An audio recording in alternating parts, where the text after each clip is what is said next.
অনেকটা বাধ্য হয়ে বড় আপুর স্বামীকে বিয়ে করতে হলো। আমার আপু আমার থেকে ৮ বছরের বড় ছিল। আমি যখন অনেক ছোট তখন আমার আম্মু মারা যায়, আমার আব্বু আবার বিয়ে করে। মায়ের ভালোবাসা আমি ছোটবেলা থেকেই পাইনি। ছোটবেলায় বড় আপু আমাকে বড় করেছে। আপু যখন অনার্সে পড়ে তখন আপুর বিয়ে হয়ে যায়। আপুদের রিলেশনের বিয়ে ছিল, বাসার থেকে সবাই আগে থেকে জানতো।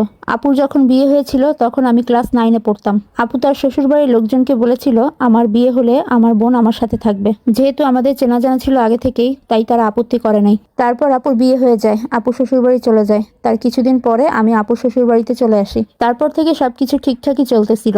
আমার এসএসসি পরীক্ষা শেষ হলে আমি কলেজে ভর্তি হলাম। আপুর বাসা থেকেই আমি কলেজ করতাম। আপুর শাশুড়ি আমাদের দুই বোনকে খুব ভালোবাসতো। আপুর শাশুড়ি অনেক ভালো মনের মানুষ। ভাইয়া তাদের একমাত্র ছেলে, তার আর কোনো ছেলে মেয়ে নেই। আর আপুর শ্বশুর অনেক আগে মারা গেছে। ভাইয়া খুব ভালো একটা জব করে। এর মধ্যে আপুর বিয়ের বয়স 4 বছর হয়ে গেছে। আপু কনসিভ করছে। কনসিভ করার পর থেকে আপু অনেক অসুস্থ থাকে। আপুর বেবি হওয়ার সময় চলে আসছে। আপু অনেক অসুস্থ, এজন্য আপুকে সিজার করতে হয়েছে। আপুর জমজ বাচ্চা হয়েছে, একটা ছেলে আর একটা মেয়ে। আলহামদুলিল্লাহ, বাচ্চা দুটো সুস্থ আছে। কিন্তু আপুর অবস্থা খুবই খারাপ। আপুকে 2 দিন আইসিইউতে রাখার পর 2 দিন পর মারা যায়। আপু চলে যাওয়ার পর আমি অনেকটা ভেঙে পড়ি। ছোট 2টা বাচ্চা, তার উপর আপুর শাশুড়ি অসুস্থ। ভাইয়া আপুকে অনেক ভালোবাসতো, সেও অনেকটা ভেঙে পড়েছে। কি করার, ছোট বাচ্চা দুটোর মুখের দিকে চেয়ে সবাই শক্ত হয়ে গেছি। আপুর বাচ্চাদের আমি দেখাশোনা করতাম। আপুর শাশুড়ি বলল তুমি এই বাসায় থাকবে, তুমি তো আমার মেয়ে, আপু নেই তো কি হয়েছে। এভাবে থাকতে থাকতে 1.5 বছর হয়ে গেল।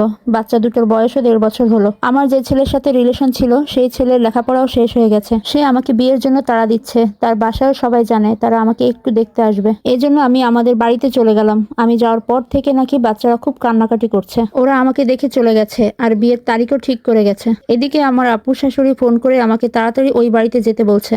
বাচ্চা দুটো কান্নাকাটি করতে করতে অসুস্থ হয়ে গেছে। আমি গিয়ে দেখি ওদের অবস্থা খুব খারাপ। আমি যাওয়ার পর তারা একটু শান্ত হয়। এদিকে আমার আপুর শাশুড়ি টেনশনে পড়ে গেছে, আমার বিয়ে হয়ে গেলে বাচ্চা দুটোকে দেখবে কে। এজন্য আমার আপুর শাশুড়ি ভাইয়াকে বিয়ে করতে বলে আমাকে। আমি তো রাজি না। ভাইয়াও রাজি না, কারণ ভাইয়া আপুকে অনেক ভালোবাসতো। এদিকে আমি দুটানার মধ্যে পড়ে গেছি, কি করব বুঝে উঠতে পারছিলাম না। ওদিকে আমার বিয়ে ঠিক হয়ে আছে, আমিও তাকে খুব ভালোবাসি। বাচ্চা দুটোর মুখের দিকে তাকিয়ে আমি আমার ভালোবাসাকে ত্যাগ করলাম। তাকে বলে দিলাম তোমাকে আমি বিয়ে করতে পারবো না। ভাইয়া পরে রাজি হয় আমাকে বিয়ে করতে, শুধু বাচ্চা দুটোর কথা চিন্তা করে। পরে আমরা বিয়ে করে নিলাম। আমাদের বিয়ের বয়স 6 বছর হয়ে গেছে। বাচ্চা দুটো জানে না আমি ওদের মা না, ওদের আমি নিজের বাচ্চার মতো করে বড় করেছি। ওরা আমাকে মা বলে ডাকে। ওদের দুজনকে নিয়ে আমাদের সংসার, আমরা আর বাচ্চা নেইনি। ওরা দুজন আমাদের সবকিছু। এভাবে নিজের স্বপ্ন ভালোবাসা ত্যাগ করে ওদেরকে নিয়ে বেঁচে আছি। দোয়া করবেন সবাই আমাদের জন্য। অনেকটা বাধ্য হয়ে বড় আপুর স্বামীকে বিয়ে করতে হলো।